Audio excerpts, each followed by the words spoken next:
పోలీసులు రౌండప్ చేస్తున్నారు. వాళ్ళకి ఎటువంటి అనుమానం రాకుండా నన్ను పట్టివు. సీతారామయ్య లొంగిపో. నన్ను పట్టుకోవడానికి ప్రయత్నించారు, వీడిని కాల్చి పారేస్తా. బాబు, ఈ జనవరి 26న ఆ కృష్ణమూర్తికి భారతరత్న బిరుదిస్తున్నారు. దానికి వాడు అనర్హుడు.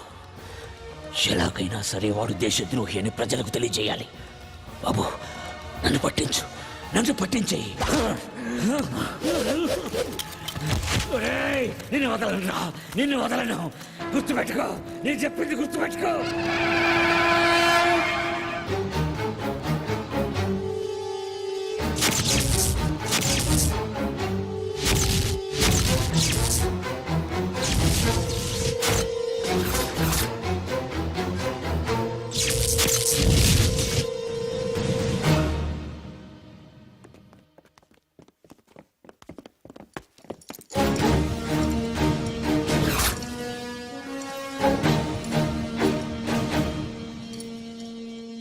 నమస్కారం కృష్ణమూర్తి గారు.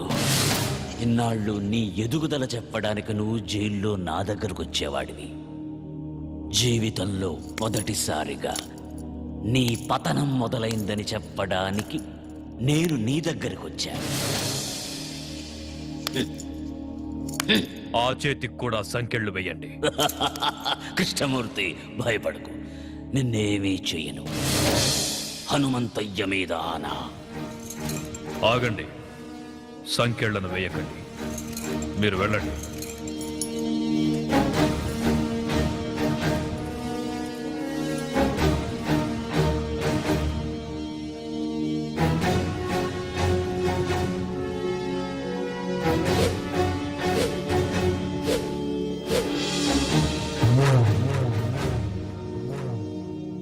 ఏం సీతారామయ్య, చంపనంటున్నావు?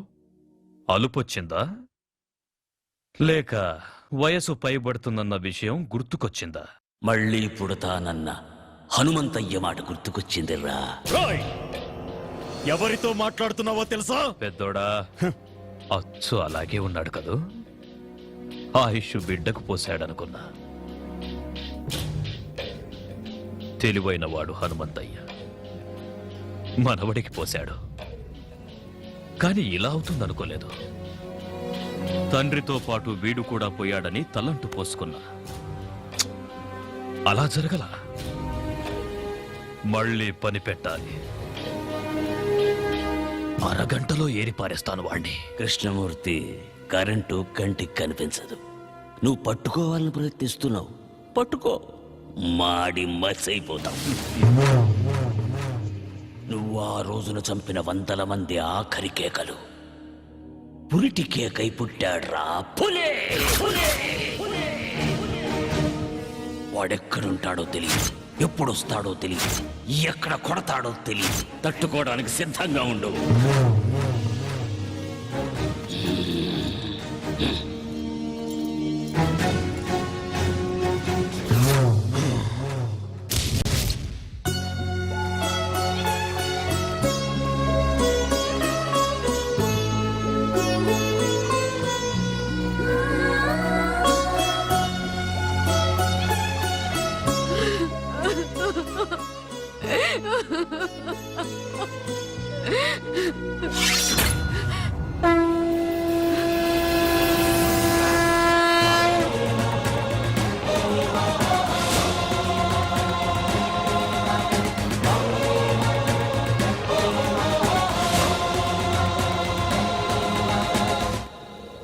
సీతారామయ్యను చూశాను. ఎందుకే నాకు చెప్పకుండా దాచావు? అలా దాయకపోతే నువ్వు కూడా నాకు దక్కేవాడివి కాదురా. మీ తాత చనిపోయిన కొద్ది రోజులకే మన దేశానికి స్వాతంత్ర్యం వచ్చింది. మాకు స్వాతంత్ర్యం పోయింది. ఆ కృష్ణమూర్తి స్వాతంత్ర సమరయోధుడిగా జనాన్ని నమ్మించాడు. మేము వాడికి భయపడి వలస వెళ్లే దిక్కులేని పక్షుల్లా మీ నాన్నతో పాలకుండ చేరాము. మీ నాన్నకు పెళ్లి చేశాను, నువ్వు పుట్టావు. కృష్ణమూర్తిని చంపడానికి సీతారామయ్యతో పాటు మీ నాన్న కూడా ప్రయత్నించాడు. అప్పుడే మేం బ్రతుకున్నామన్న సంగతి కృష్ణమూర్తికి తెలిసింది. మీ ఉన్న ఇంటికి బాంబు పెట్టి పేల్చేశాడు. సరిగ్గా ఆ సమయంలోనే నిన్ను తీసుకుని గుడికెళ్ళాను. నువ్వు నేను తప్ప మీ అమ్మ నాన్న ఇద్దరూ చనిపోయారు. వాళ్లకు దాని సంస్కారాలు చేయడానికి కూడా నేను నోచుకోలేకపోయాను. నిన్ను తీసుకుని నాగులకొండకు చేరాను. కృష్ణమూర్తిని చంపడానికి సీతారామయ్య ప్రయత్నించాడని పేపర్లో చూశాను. సీతారామయ్య బ్రతుకున్నాడన్న సంగతి నాకప్పుడే తెలిసింది. ఆయన్ని చూడ్డానికి జైలుకెళ్ళాను. మనం బ్రతుకున్నామన్న విషయం ఆయనకు తెలిసి సంతోషించాడు. అన్ని విషయాలు చెప్పి నిన్ను తీసుకురమ్మని నన్నెంతో బతిమాలాడు. ఈ వంశానికి నువ్వొక్కడవైనా మిగలాలని నేను ఒప్పుకోలేదు. అప్పటినుంచి సీతారామయ్య నన్ను ఇప్పటిదాకా చూడను కూడా లేదు. నీకు ఈ విషయం తెలియకూడదని, కృష్ణమూర్తి నిన్ను చూడకూడదని నిన్ను ఇన్నాళ్ళు ఊరు దాటకుండా నీకేమీ తెలియకుండా పెంచాను. నన్ను క్షమించరా. ఏడవకే బామ్మ, నువ్వు ఏడవటం నేను ఎప్పుడు చూడలేదు.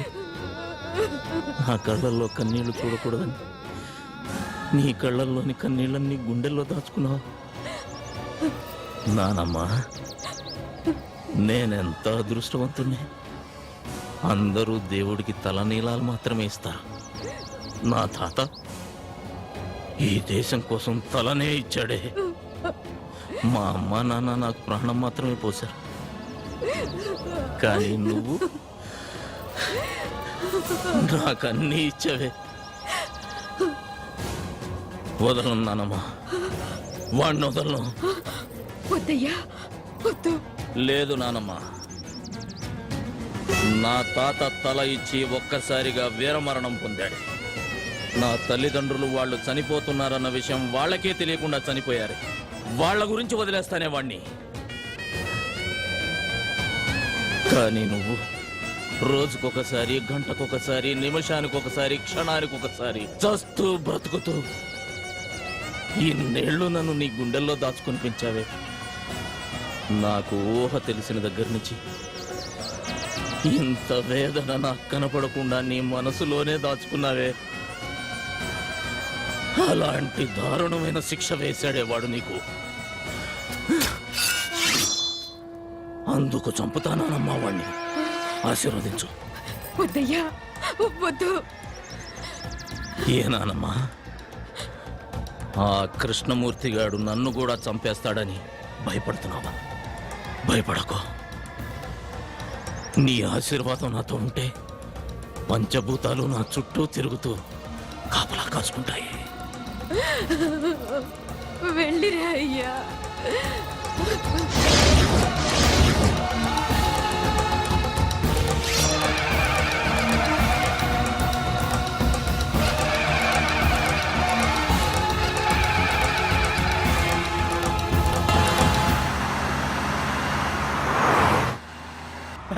అది సార్. హలో డ్రైవర్ బండాపు సార్. ఏయ్, ఏమైంది? సార్ మీరు తొందరగా దిగండి సార్. బండిలో బాంబు ఉందని కంట్రోల్ రూమ్ నుంచి ఫోన్ వచ్చింది సార్. ప్లీజ్ సార్, దయచేసి మీరు దిగండి సార్. పేలిపోతుంది సార్, దిగండి సార్. అమ్మో పేలిపోతుందట. కూర్చోరా.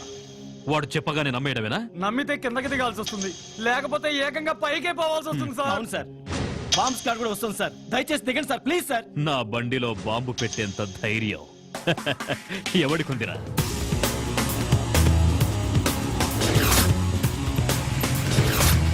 Come on, move.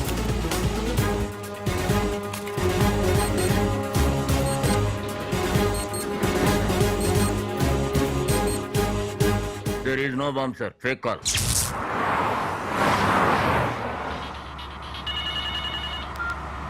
హలో, ఎవరు?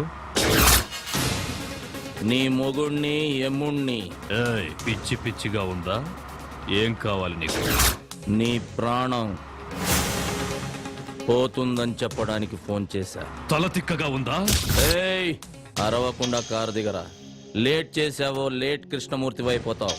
నీ కారులో బాంబు ఉంది. నోర్ముయ్, ఇప్పుడే బాంబ్ స్క్వాడ్ వచ్చి చెక్ చేసి వెళ్ళిందిరా. నీ బామ్మ స్క్వాడ్ ఏం కాదు, అలా వచ్చి బాంబు పెట్టిందే నేనురా.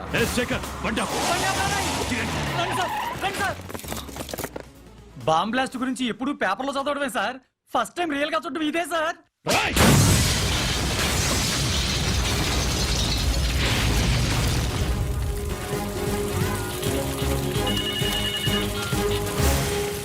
హలో ఏరా సౌండ్ విని సౌండ్ లేకుండా పోయినట్టుంది నీకు. మొసలి నోట్లో తల పెట్టాడుతున్నావు. నా గురించి తెలీదు నీకు. టోటల్ గా నీ పుస్తకం అంతా చదివేశానురా. అందులోంచి రోజుకో పేజీ చింపుతా. తొందరలోనే నిన్ను పంపాల్సిన చోటుకి పంపుతా. నువ్వు మగాడివైతే నా ముందుకి రారా. ఆ సరదా కూడా తీరుస్తా. వస్తా. మీరిచ్చిన సమాచారంతో కేఎం గాడికి మొదటి జరికిచ్చాను. వాడికి నన్ను చూడాలనే కోరిక మొదలైంది. వాడింట్లోనే వాడికి కనబడి రెండో జరికిస్తా. నాకెప్పటికప్పుడు టచ్ లో ఉండండి. అయ్యా నక్సలైట్లు మాత్రం కాదు, మీ మీద అటాక్ చేసే ధైర్యం అపోజిషన్ వాళ్ళకి లేదు. ఇంకెవరై ఉంటారయ్యా? ఏమయ్యా హోము, సార్. నీకేమైనా ఐడియా ఉందా? లేదు సార్, మొత్తం పోలీస్ డిపార్ట్మెంట్ అంతా అదే పని మీద ఉన్నారు. ఉండడం కాదయ్యా, కేఎం గారి మీద ఏగవాల్తే ఒప్పుకోను. అవసరమైతే మిలిటరీని దించు, మీ ఆవిడ ఊరికి పంపించు, నువ్వు కూడా ఇక్కడే పక్కేసు పడుకో. ఏయ్, ఆపో. ఏంటయ్యా చూస్తున్నావు? ఏం చూస్తున్నావు? నా పంచే లే వస్తామయ్యా.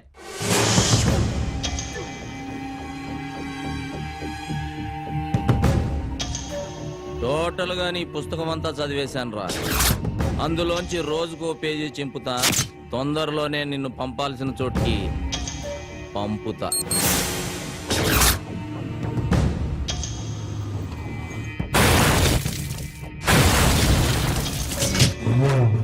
ఎందుకయ్యా టెన్షన్ పడతారు? వాడు ఎట్టుంటాడు చెప్పండి. 24 అవర్స్ 24 అవర్స్ లో వాడి శవం తీసుకొచ్చి మీ కాళ్ళ ముందు పడేసి తీర్మానాడతా.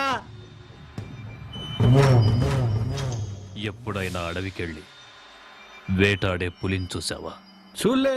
వాడచ్చ అలాగే ఉంటాడ్రా. అయ్యా ఏ దాసు, అయ్యా వాడే ఇక్కడే ఉన్నాడు. ఎవడయ్యా? వెళ్ళి పట్టుకో. నువ్వు టెన్షన్ పడకయ్యా, నేను పట్టుకుంటా కదా.